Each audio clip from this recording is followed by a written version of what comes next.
Hello everyone, welcome to Frightful Whispers. I'm here to guide you into the shadows tonight. I know you're using this video to unwind and drift off to sleep. So, before we begin, don't forget to like the video and subscribe to the channel. Where are you watching from? And what time is it for you? Now, get cozy, relax, and let the whispers of the night take over.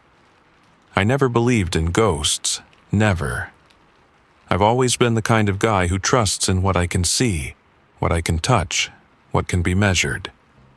But that was before everything started happening. I still remember the first morning I woke up, really woke up, feeling something was terribly wrong. The light creeping through the blinds barely touched my face, but something about the quiet of that morning felt off. I couldn't explain it at first. You know, that feeling you get when you wake up from a bad dream and you're still half in it? That's how I felt. It was like my body wasn't my own, like it had been broken into while I was asleep. I tried to shake it off, but then I noticed the pain, the real pain. I reached up, thinking I might have somehow hurt myself in my sleep, but what I saw was worse. So much worse. My forearm, black and blue, mottled with dark bruises that stretched from my elbow to my wrist. I pulled at my shirt sleeve in a panic, only to find more of the same. Bruises that were deliberate, like someone had pressed into my skin with a violent hand. As if someone had been there, in the dark, with me, while I slept. I blinked, rubbed my eyes, and thought I might still be dreaming. Then I felt it, the unmistakable sting. I pulled my hand down and saw it, scratches, long, deep lines running across my chest. I couldn't make sense of it. The marks were raw, blood dripping from the open wounds. There was no explanation.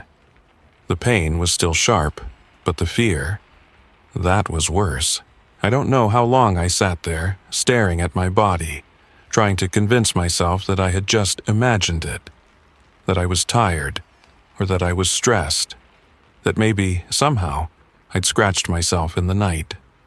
But that didn't explain the bruises, the marks that seemed to form a pattern, almost as if someone had planned it. I don't remember getting out of bed, but I found myself in the bathroom, staring at my reflection. The mirror was fogged, the steam still lingering from my breath. I reached for the towel, wiped the condensation off the glass, and that's when I saw it. The full horror of it. My face was as pale as death, my eyes bloodshot. And there, right on my cheek, the scratches were still there. Raw. Red. As though something had reached into me and dragged its claws across my skin. I tried to shake it off. I splashed water on my face, but nothing helped. It wasn't just the marks. It was the feeling. The suffocating weight of something pressing down on me. The air around me seemed thicker, heavier, like it was laced with something unnatural. The house was silent, too silent. The kind of silence that makes you feel like you're not alone. I could feel it, something watching me. I turned my head, and for just a fraction of a second I swear I saw something. Just behind me, reflected in the mirror. Something dark, something that didn't belong. A figure? A shadow? I don't know, but it wasn't mine. And when I whipped around to face it, there was nothing there. Nothing but the same empty room. I blinked and tried to steady myself. It's just stress, I told myself. Just stress. I've been pushing myself too hard lately. Maybe I need more sleep. Maybe I need to calm down. But when I looked back at the mirror, the fear hit me again, deep in my gut. It wasn't just the scratches on my face. It was the feeling, the presence. Something had happened to me during the night. I wasn't crazy. It was real. I could hear it now, faint, barely audible at first. Scratching.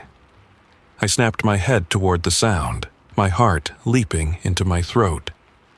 The sound was coming from the floorboards. something moving just beneath them, as though claws were scraping against the wood, desperate to get out. My skin crawled, my pulse raced. There was no denying it now. The air itself seemed to pulse with something cold. My limbs stiffened. A cold, biting chill spread through my body, a wave of frost that made me shiver, made my teeth clench. I stood there, frozen in place, staring at the floor, my breath coming faster, my chest tightening. And then the whisper. Soft at first, like a breeze, but clearer now, louder. "You should never have come here." The voice came from nowhere. It wasn't in my ears, it was in my mind. "You should never have come here." I stumbled back, my legs threatening to give out beneath me. My head was spinning. The walls, oh God, the walls. They seemed to breathe with me, as if they were alive. Something was moving in them, something old, something angry. I tried to call out, tried to scream for Clara, but the words wouldn't come. I opened my mouth, but all that escaped was a strangled gasp, swallowed by the cold, suffocating silence of the house. And then the pressure came. A force, invisible but undeniable, slammed into my chest, knocking the breath from my lungs. My body lurched backward, as if something was pulling me, dragging me into the very walls of the house. I fought it with everything I had, but the force was too strong, too relentless. I saw it then. Just beyond the corner of the room, in the shadows, the figure I had only glimpsed before now stood full in the darkened light. It wasn't human. Not in the way I understood.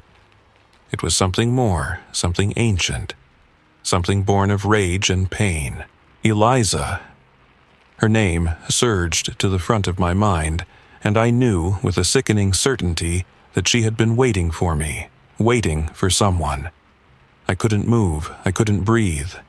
The shadows closed in around me, the walls vibrating with the fury of 1,000 unspeakable cries.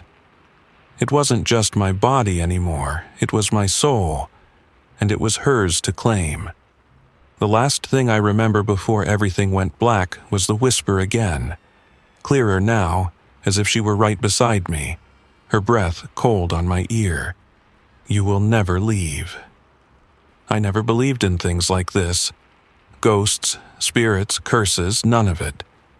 I was always a man of logic, a man who trusted what he could see and touch, the kind of person who dismissed any idea of the supernatural as nonsense. But that was before everything changed, before the house, before her. It started on the morning I woke up with the bruises. At first, I thought I might have just had a rough night, maybe slept wrong or bumped into something in my sleep. But when I looked down at my body, when I saw those marks, deep, purple, angry bruises where there shouldn't have been, I knew something was wrong. The pain was sharp, raw, but it didn't make sense. The scratches on my skin, jagged and unexplainable, were too deliberate. They couldn't have been from a bad dream.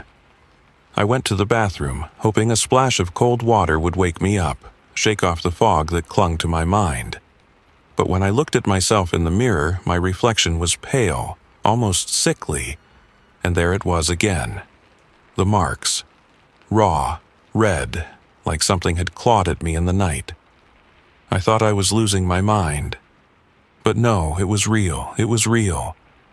And that's when I realized it wasn't me. It wasn't just stress, it wasn't my body betraying me. It was something else. Something watching me. The silence in the house was suffocating. It pressed on my chest like a weight I couldn't shake, like it was alive, like it was waiting for something. But I had no choice. I couldn't keep living in this fog, in this terror. I had to tell Clara. I tried to explain it to her that morning, sitting at the kitchen table, my hands shaking as I wrapped them around a mug of coffee that had long gone cold. She was in the kitchen, humming softly to herself, her back to me as she prepared breakfast. It felt like the world was miles away, like I was in some kind of dream that I couldn't wake up from. She moved so easily, so fluidly, her life untouched by the horror that was clawing at me. I called her name, my voice a broken whisper. Clara. She didn't turn around at first, but I could see the way her shoulders tensed, the way her movements became a little more cautious, like she knew what was coming. I didn't want to do this. I didn't want to sound crazy, but I had to. I couldn't do this alone. Clara, something's happening to me. Something's attacking me, I said, my voice trembling. I tried to explain the marks on my body, the pain, the feeling that something unseen was there with me, always there. But when she turned to face me, her eyes softened, and I saw it, that look. The one that said she didn't believe me. The one that said she was trying to be kind but didn't want to hear it. Michael, you've been under a lot of stress. You're working too hard and you're not getting enough rest. You're probably just imagining things. Her voice was calm, almost too calm. She walked over to me, placing a hand on my shoulder, but it felt distant, like she was touching someone else. I pulled away, the frustration welling up inside me. I wanted to shout, to scream at her to understand.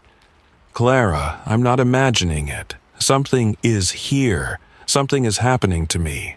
These scratches, these bruises, they're real. They're not from stress. Something is in this house, and it's trying to hurt me. Her face stayed the same, soft, almost pitying. You're just tired. You've been working on the house and your projects, and you're not sleeping. That's all it is, Michael. It's nothing. I shook my head, unable to process what she was saying. Nothing? How could she think this was nothing? How could she look at me and not see it, not see that something was wrong, that something was reaching for me?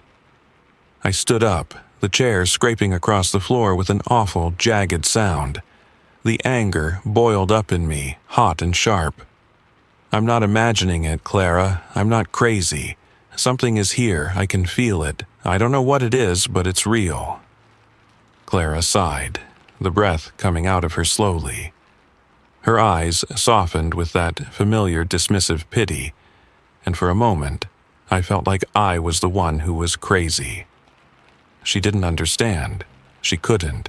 I'll go upstairs and get some blankets, she said, her voice gentle, like I was some fragile thing in need of care. You need rest, Michael. That's all you need. Sleep, and you'll feel better in the morning. I wanted to argue. I wanted to scream that it wasn't just sleep, that it wasn't just stress or some overactive imagination. But the words wouldn't come. The house felt too heavy, the air too thick. The silence was overwhelming. She turned to leave, but before she did, I noticed something in her eyes. A flicker of doubt. A tiny hesitation, as if she wasn't entirely sure whether she believed me or not. It was gone as quickly as it had come, buried beneath the layers of her calm, practical exterior. I stood there, frozen, watching her walk upstairs. But as she disappeared from view, the house seemed to shift. The walls felt like they were closing in, pressing on me, suffocating me. The air was colder now, colder than it had ever been. And that's when I heard it. A soft, scratching sound, distant at first, like nails dragging across the wood. It came from above. No, I clenched my fists at my sides, my teeth gritted. The sound wasn't from the house settling. It wasn't the wind, it was something else. Something that shouldn't be there, something that was moving. I stared up at the ceiling, my heart thundering in my chest. The sound grew louder, closer. My breath quickened, panic clawing at the edges of my mind. It wasn't just in my head, it was real. The scratching was there, in the walls, in the ceiling, and it wasn't stopping. I heard Clara's footsteps upstairs, faint, but I couldn't bring myself to call for her. I couldn't speak. The house was alive, and I could feel it watching me. The walls were closing in. I was trapped. The whispers started again, faint but unmistakable. You should never have come here. And in that moment I knew. I knew what was happening, and I knew that no one was going to believe me until it was too late. I never really believed in ghosts or curses or anything of the sort. People talk about spirits in the dark, but I always thought it was just that, talk. All I wanted was a fresh start, a new chapter. I never thought the house would change everything. It began on the morning I woke up to the bruises. Deep, ugly marks across my arms, my chest, my legs. Places I knew I hadn't injured myself. I thought maybe I had slept wrong, or maybe I had bumped into something in the night. But when I looked at my reflection in the bathroom mirror, the reality of it set in. These marks weren't from me. They weren't just accidents. They were something else. Someone else. The pain had been there all day, sharp and raw, but it was the quiet that gnawed at me the most. The house was silent. Too silent. The kind of silence that makes you feel like you're being watched, like the walls themselves are holding their breath, waiting for something, or waiting for someone. I couldn't keep pretending everything was fine. So I turned to Clara. She was the rational one, the historian. If anyone could explain it, it was her. But when I told her, when I tried to explain to her what was happening, she didn't believe me. She thought it was stress, or exhaustion, or some combination of both. She told me it was all in my head, but it wasn't. It wasn't in my head. The feeling of being watched was relentless. I'd wake up in the middle of the night, drenched in sweat, my body still aching from the bruises and scratches I couldn't explain. And the whispers. They started soft at first, like the wind moving through the trees outside, but they grew louder, more insistent, like a presence waiting in the dark. I had to know what was going on. I had to find the truth. If Clara wouldn't believe me, I'd do it myself. The night after our argument, I found myself in the library, sifting through the papers Clara had left behind. She had always been obsessed with the house's history, with the stories buried in the town's forgotten past. As I flipped through the old town archives, one name stood out to me: Eliza Holloway. I hadn't heard much about her. The locals always changed the subject when I asked. They looked at me like I was crazy, like I was digging up something better left untouched, but I had to know. So I kept searching, and what I found, it made my stomach twist. Eliza Holloway had lived in this house long before Clara and I ever stepped foot here. She had been young, beautiful, kind, and loved by everyone who knew her. But that didn't last. Something happened, something dark. Eliza had died here, in this very house, in the basement, alone. And the rumors surrounding her death were chilling. They said she was murdered, betrayed by someone close to her, someone she trusted. But the townspeople had kept quiet about it. They covered it up, swept it under the rug, and the killer was never brought to justice. Her body had been hidden away, buried in the shadows of the house itself. And no one spoke of her death. No one dared ask questions. The tragedy was buried along with her. Or so I thought. The more I read, the tighter the knot in my chest became. This wasn't some forgotten story. This was real. Eliza had been murdered, and her spirit, her rage, had never left the house. It lingered in the very walls, just waiting to be released. It was her I was feeling. Her. She was the one who was attacking me. She was the one clawing at my body, dragging me into her darkness. I felt it in the very air, thick and heavy, as if the house itself were alive with the memory of her pain, her anger. It was suffocating me, pulling me closer to something I couldn't escape. I dropped the book, my hands shaking. I knew it was too late. The moment I opened those pages, I had woken her up. I had given her power. And then, as I sat there, feeling like the walls were closing in on me, I heard it. A soft scratching sound. At first, it was just a faint noise, like something moving behind the walls. But as I listened, it grew louder, closer. The sound of something, someone, scraping against the wood, digging its way through, trying to get to me. I stood up quickly, the blood rushing to my head. My heart was pounding in my chest, each beat louder than the last. The room around me began to warp, to twist. The shadows in the corners seemed to stretch, to come alive, as if they were reaching for me. I could feel her. Eliza. I could feel her presence in the house now, and it was stronger than ever. You should never have come here. The whisper echoed in my mind, like a scream from the past, full of grief and hatred. Her voice was there, just beyond the veil of reality, watching me. I spun around, but there was no one there. The room was still empty, but the air felt thick, suffocating. The walls seemed to pulse with a dark, almost alive energy, as if the house itself were breathing with me. And that's when I understood. This wasn't just a house. This wasn't just a building of wood and brick. This was a tomb, a prison. And I was its next victim. The history wasn't just buried in the pages of those dusty books. It was alive in the house. It had always been here, waiting for someone to come along and uncover it. And now, it had me. Eliza's spirit was here, with me. And I had no idea how to escape her. I ran from the library, my heart racing. The whispers following me like a shadow, curling around my thoughts, tightening their grip.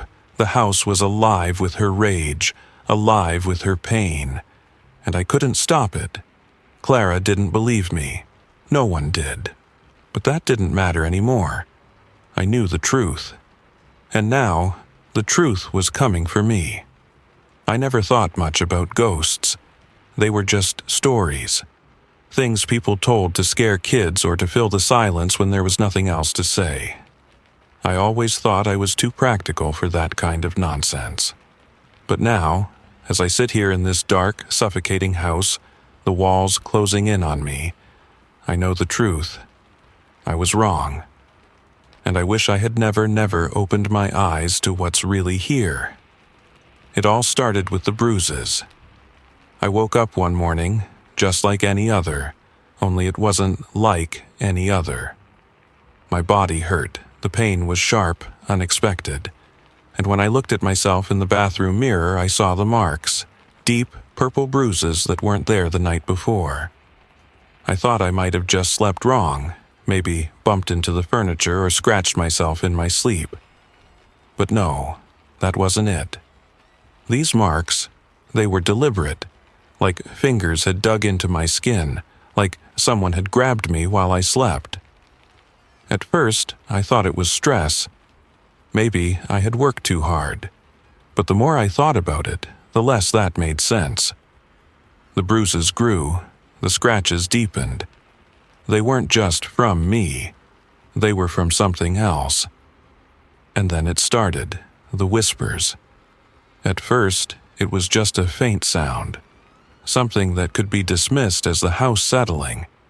But that wasn't it. No, it was like voices, soft, low, just beyond my hearing, like they were coming from the walls themselves. I tried to ignore it, tried to tell myself it was nothing, but I couldn't. I turned to Clara. I had to. She's the one who believes in history, in facts. She's always been the one who thinks everything can be explained, that if you dig deep enough, there's always an answer. But when I tried to explain it to her, when I told her about the bruises, the scratches, the feeling of something lurking in the dark, she brushed it off. "Michael, you're just stressed. It's nothing more than exhaustion." I wanted to scream at her. I wanted her to understand. but the look on her face, the same one she always gives me when I say something too strange, too irrational, told me everything. She didn't believe me. She didn't think I was losing my mind. She just thought I was overworked. I spent the next few days combing through the house's history, looking for answers. Maybe there was something about this place that explained it, something I didn't know. And what I found, it wasn't just a history. It was a warning. Eliza Holloway. The name hit me like a punch to the gut. I had heard it whispered by the locals, always said with an uneasy glance, a change of topic. No one wanted to talk about Eliza, not really, but I had to know. I had to understand why her name made the room feel colder, why the house felt like it was alive with something watching me. I dug into the archives, scouring old records and dusty books. Eliza had lived here long before Clara and I had even considered moving in. She was young, beautiful, admired by the townsfolk. But something happened to her, something dark. Her death wasn't an accident, as everyone tried to pretend. It was murder, betrayal. The details were murky, but one thing was clear. Eliza's spirit never left this house. Her rage had festered, waiting for something, waiting for someone, and that someone was me. The book fell from my hands, and for the first time I understood. Eliza hadn't been a ghost haunting the house. She was trapped here, twisted by the violence of her death, angry and hungry. She was clawing her way out from the darkness, pulling me in with her. It was no accident that I'd moved into this house. She had been waiting for someone, me, to come along. Someone vulnerable enough, desperate enough, to feel her presence. The whispers grew louder. The scratching from the walls, scratching, became unbearable. It wasn't in my head, I could feel it, feel her presence pressing in on me. The house wasn't just settling, it was breathing. The temperature dropped. My breath fogged in front of me, and for a moment I could hear nothing but the sound of my own heartbeat. Then came the voice, the soft whisper that had haunted me for days, now so close it was like someone was breathing in my ear. You shouldn't have come here. The cold pressed harder against me, and the shadows, shifted, moving like tendrils, stretching across the walls, reaching for me. I froze, my legs refusing to move, my skin crawling with terror. "Clara!" I tried to scream, but the words wouldn't come. My throat was tight, constricted by the pressure that had settled in the room. The shadows were too close now. I could see them, dark figures moving across the walls, swirling and twisting. They were alive. Alive. I backed away from the shadows, my eyes wide, searching for an escape, but the room felt smaller, the walls pressing in. The temperature dropped further until my breath was nothing but vapor in the air. And then I saw her. Eliza. She was standing in the corner of the room, her face pale, her eyes empty sockets filled with rage. Her hands, long, thin fingers, sharp as claws, reached out to me, dragging through the air like they were reaching for my very soul. She didn't speak, but I heard her voice, louder now, clearer, as though it was coming from everywhere. "You're mine." I tried to move, tried to scream, but I was paralyzed. The shadows tightened around me, pulling me toward her, dragging me into the cold, suffocating darkness. I could feel her fingers brushing my skin, cold as ice, her touch burning through me. "Clara!" I managed to gasp, but there was no answer. The house had swallowed her too. The darkness was closing in. Eliza was everywhere. Her voice, her presence, it was suffocating me. I thought I saw Clara again, but it was too late. The house had taken her. And now it was taking me. I don't know how long I've been here. The house is silent now, but I can feel it, feel her waiting. I don't know how to escape this place, or if I ever will. All I know is this: Eliza's whispers are growing louder, and I know, deep in my bones, that I'm next. I wish I could tell you this is a nightmare, but it's not. It's real. And whatever happens, wherever I end up, I know she'll be waiting for the next person to come along. And I pray they don't make the same mistake I did. I had no idea what I was getting myself into when I moved into this house. At first, it seemed perfect. A quiet, old place tucked away from the world, filled with history and charm. But now, as I sit here, staring at the walls that seem to pulse with life, I can't help but wonder if I've made a terrible mistake. This house, this place, was never meant to be a home. It was meant to trap me, to bury me. And the worst part? I'm not the first, and I won't be the last. The bruises were the first sign.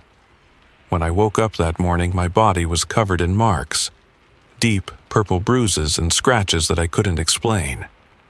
At first, I thought I might have just bumped into something, but these weren't the result of clumsy movements. No, these were deliberate, as if someone, something, had been tormenting me while I slept. But no one believed me. Clara, my wife, dismissed it as stress. She thought I was imagining things, overworked from the move. I wanted to believe her. I wanted to believe that this was just a product of my own mind. But the more I tried to ignore it, the worse it got. I tried to push it down, to tell myself that I was just tired. But then the whispers started. Soft at first, faint, like a breeze moving through the house. But it wasn't wind, it wasn't the house settling, it was something else. I'd lie in bed at night, trying to sleep, and I could hear it. Quiet, insistent, like a voice just beyond my reach. Sometimes it was a word, sometimes just a sound. And every time I heard it, I would freeze, my heart thundering in my chest. And then it came to a head. The moment everything I had feared, everything I had denied, became undeniable. It started with the basement. I didn't want to go down there. Something about the basement had always made me uneasy. It was cold, damp, and the air felt thick, like it had been untouched for decades. But I knew I had to face it. I had to find out what had been lurking in this house, in the walls. So, one night, when Clara had gone to bed, I made my way down to the basement. The air was so thick with cold that it felt like I was walking through ice. Every breath I took felt like I was inhaling the past, the darkness that had settled in this house long ago. And then I saw her. Eliza. At first, I didn't believe it. My mind was playing tricks on me. But the moment she stepped out of the shadows, I knew. I knew what she was. Her eyes were hollow, dark, and full of pain. Her face, pale, twisted in a grimace of agony, was etched with the kind of terror that only someone who had died violently could carry. She stood in the corner, her body flickering in and out of view like a half-formed thought. But there was nothing half-formed about her rage. "You shouldn't have come here," she whispered, her voice like a razor against my skin. I couldn't move. My feet were rooted to the floor, my heart racing in my chest. The house itself seemed to lean in closer, the walls groaning as if they were alive, feeding on the terror in the air. "You're mine now," she hissed. And in that moment I knew. This wasn't some casual haunting. Eliza wasn't just lingering in the shadows. She was trapped here, bound by her own death, her own rage. And now she wanted me. The air around me grew colder, so cold it burned. I felt her presence, pushing against me, suffocating me, pulling me into the dark, into the blackness that surrounded her. I wanted to scream, to call for Clara, but the words caught in my throat. The darkness was too thick, the air too heavy, and Eliza was too close. I could feel her hands, cold as ice, brushing against my skin. She wasn't touching me, not yet, but I could feel the pressure of her presence, like invisible fingers pressing into my flesh. I gasped, trying to pull away, but I couldn't move. My body wouldn't obey me. "You're mine now," she repeated, her voice clearer this time, as if the room had grown smaller and the air was no longer enough for both of us. I fought, I struggled, I forced my legs to move, and finally, with a scream I didn't even recognize as my own, I pushed myself forward, toward the stairs, toward the light. I couldn't stay here. I couldn't let her claim me. But when I looked back, she was closer, much closer. Her face was inches from mine now, her breath cold against my cheek. Her fingers, her long, sharp nails, scraped down my arm, leaving marks where they touched. I couldn't scream. I couldn't think. "I will never let you go," she whispered. And with that, I felt my knees buckle. I collapsed, unable to move, unable to fight the weight of her presence. She was dragging me down, pulling me into the earth itself. I reached for the stairs, my hands shaking as I tried to claw my way toward them, but I couldn't reach them. The house was closing in on me, the walls pressing inward, suffocating me. Eliza's form flickered, her face twisted in agony, her eyes empty as they bored into me. Then, just as I thought I would be consumed by the darkness, I heard it, Clara's voice. "Michael?" I gasped for air, my body jerking with the sudden shock of hearing her. I turned toward the voice, desperate, and there she was, Clara. But she wasn't standing in the doorway. She was just a whisper, a flicker at the edge of my mind, fading in and out of the shadows. I reached for her, but my hand passed right through her. Eliza laughed, a sound like ice scraping across glass. "She can't help you," Eliza crooned, her voice dark with triumph. "You're mine now, Michael, forever." And then, with one final, overwhelming rush of darkness, I was pulled into the void. My body felt like it was tearing apart, but I couldn't move. I couldn't breathe. The last thing I heard was the faintest whisper of Clara's voice, growing distant, until it was swallowed by the darkness. When I woke up, I was back in the house. The basement was empty. Eliza was gone, for now, but I could still feel her presence, lingering in the corners of my mind, in the walls. I don't know if this was a dream or if it was real, but I do know one thing for certain. Eliza Holloway isn't finished with me, and I'm running out of time. I never believed in the supernatural. Ghosts, curses, vengeful spirits. They were just things people talked about when the world got too quiet, when the night seemed too long. I thought I was smarter than that, more grounded.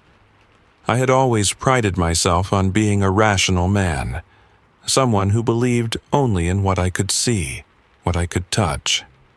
But that was before I moved into this house, before it took me. It started with the bruises. At first, I thought it was nothing. Maybe I had been sleepwalking, or maybe I had scratched myself without realizing it. But as the marks spread, deep and angry on my skin, I realized there was something more to this. They weren't from me. They were from something else, something that had been waiting for me in the darkness of this house. I thought I could ignore it, dismiss it as stress or fatigue, but it wasn't just the bruises. The whispers started next, faint at first, like the wind brushing through the trees. But they were always there, just beyond my hearing, beckoning me, pulling me closer. The house seemed alive, as if it were breathing with me, watching me. And then came the night I couldn't deny it anymore. The night it all came crashing down. I woke up, gasping for air, my chest tight, my body frozen. The room was cold, unnaturally so, and the shadows in the corners of the room seemed to stretch unnaturally, reaching toward me. I could hear her then. Eliza. The name came unbidden, rising from the depths of my subconscious, and in that moment I understood. She had been waiting for me. She had marked me. I fought to sit up, but my body refused to obey. I could feel her presence, cold, suffocating, pressing in from every direction, closing in on me like a vice. I could hear her whispering, the words unintelligible but full of malice. I tried to scream, to call for Clara, but no sound came out. The air was thick, heavy with something ancient and terrible. Then, from the corner of the room, she appeared. Eliza. Her form flickered like a bad signal on an old television, her figure almost transparent, as though she didn't quite belong in the space she occupied. But I could feel her. I could feel the anger radiating off of her, a cold, dark energy that made my blood run cold. She was more than a ghost. She was a presence, a force that couldn't be denied. "You shouldn't have come here," she hissed, her voice a cruel whisper that reverberated in my skull. I couldn't move. I was frozen, my body unwilling to respond. I could feel her cold fingers brushing against my skin like the touch of death itself, and my breath caught in my throat. It was as though the house itself had turned against me, its very walls bending in to trap me, suffocating me under her gaze.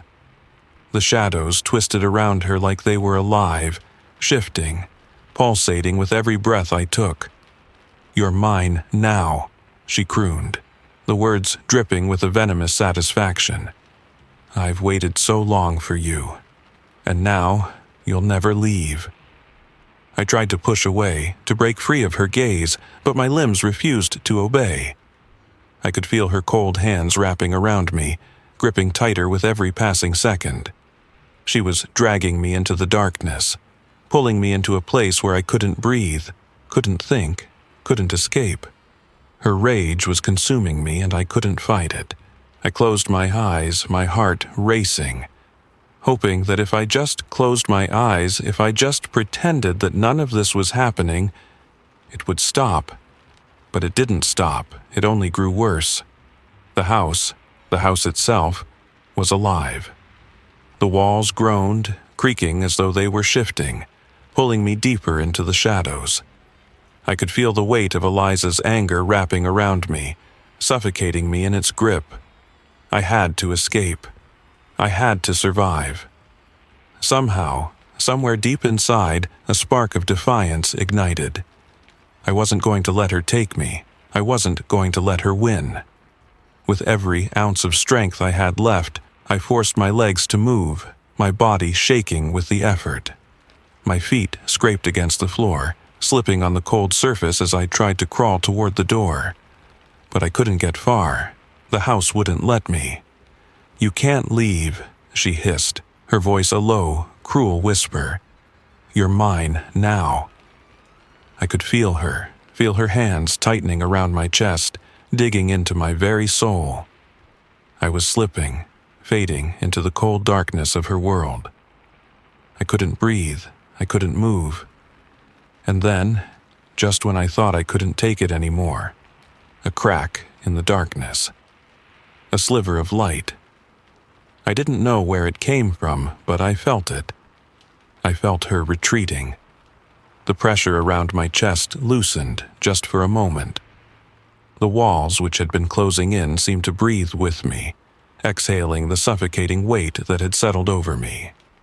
Eliza screeched, an inhuman, bone-chilling sound that rattled the very foundations of the house. The shadows recoiled, shrinking from the light, and I felt her, feel her rage, writhing in the air, trying to fight against the light, against whatever was pushing her back. I reached for the door, my body shaking violently, and finally, my hand brushed against the cold handle. I yanked it open with everything I had left, and the room flooded with light. The pressure that had been choking me, the darkness, vanished. Eliza was gone, but I knew it wasn't over. She was still here, somewhere in this house, watching, waiting. The darkness wasn't gone. It was just delayed. I stumbled out of the basement, gasping for air, my mind reeling, my body on the edge of collapse. But as I looked back at the door, the house seemed quieter, emptier, and yet I couldn't shake the feeling that she was still here. Somewhere in the walls, in the corners, just out of sight. The house had tried to take me. It had tried to claim me. But for now I had escaped. And as I stood there, gasping for air, I realized something horrifying. Eliza wasn't just haunting the house. She was the house. The final struggle had ended, but the war was far from over. And I knew, deep in my bones, that Eliza was still waiting for me to slip, waiting for me to make my mistake. I never thought I'd find myself here. I've spent my whole life being rational, grounded. People talk about ghosts, about curses, about dark forces, but I never believed in any of it. I always thought those were just stories, ways to explain what we can't understand, nothing more. But now I'm not so sure. It started with the bruises. I woke up one morning, just like any other, except something was different. My body hurt, the kind of ache that feels like you've been beaten in your sleep. I looked down at my arms, thinking I'd somehow banged into something in the night. But no, what I saw weren't just bumps or accidental injuries. The bruises were deep, like someone had gripped me too tightly, their fingers pressing into my skin with vicious intent. I brushed it off at first. Stress, exhaustion, I told myself. But then the scratches appeared, thin, jagged lines on my chest, like someone had raked their nails across me. I wanted to scream, to wake up from this nightmare, but no one believed me. Clara, my wife, dismissed it all. "You're just stressed, Michael, overworked. Maybe you should take a break, you're imagining it." I didn't know how to make her understand. I felt it. I could feel the presence, the weight of it. It was everywhere, in the air, in the shadows, creeping closer every day. I should have left. I should have gotten out of that house the moment I felt it, the something that was watching me. But I didn't. I stayed, and the house became something else, something alive, and I became part of it. Then the whispers started. At first, it was just a faint sound, something that could have been my imagination. But every time I tried to sleep, they grew louder, sharper. A woman's voice, but distorted, like it was being spoken through thick glass, or from the other side of a wall. "You're mine," it whispered.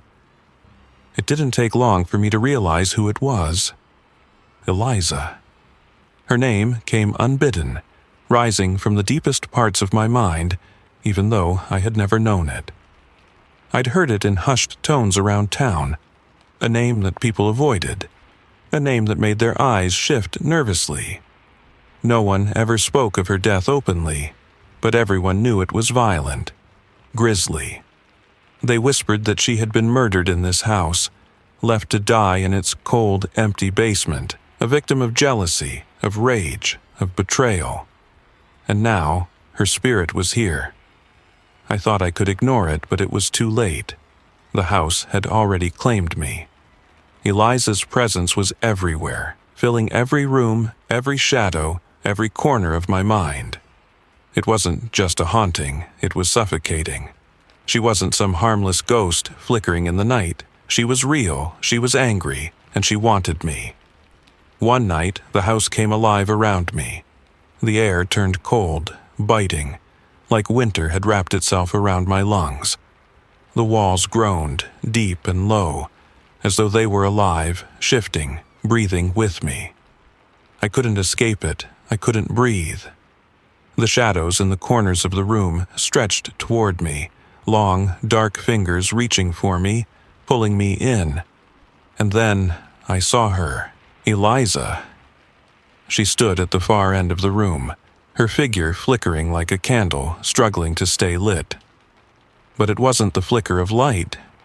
It was the darkness inside her, the emptiness, Her eyes were hollow, her mouth stretched into a silent scream. She didn't move like a person. She moved like a shadow, a wraith.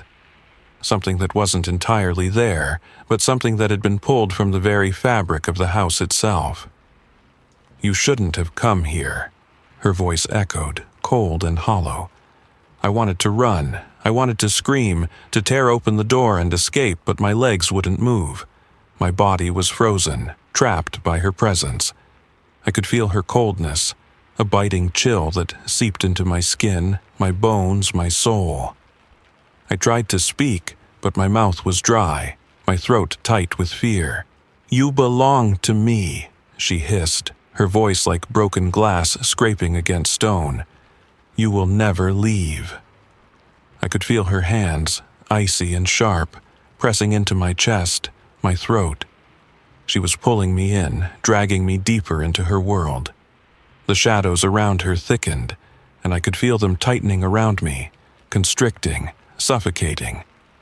I gasped for air, but it was like trying to breathe underwater. I tried to scream, to call out to Clara, but there was no sound. There was only the cold, only the darkness. "No," I whispered, a strangled breath escaping me. "No, please." But Eliza only smiled. Or at least, I think she did. It was hard to tell. Her face was twisted, contorted with grief, with rage, with something that felt ancient and unforgiving. She didn't care. She didn't need my pleas. She wanted my soul. And for a moment, I thought it was over. I thought I was done for. But something inside me snapped. A scream rose in my throat, and it wasn't just fear. It was defiance. I fought back, pushing against her cold grip, against the darkness that had wrapped around me like a cocoon. My limbs finally obeyed, and I stumbled backwards, away from her, away from the shadows that reached for me.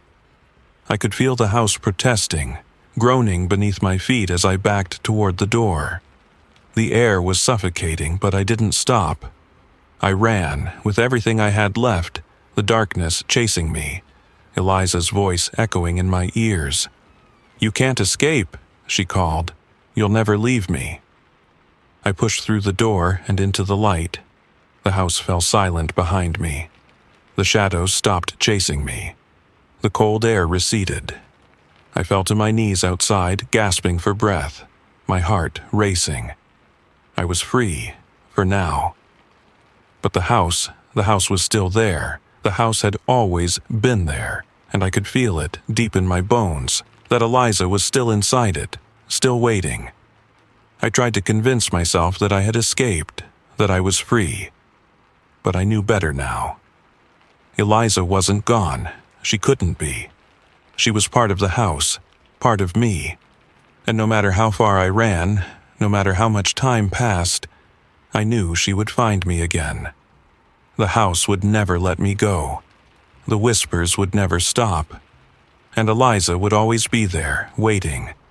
The unanswered fate had begun, and I feared I would never know peace again.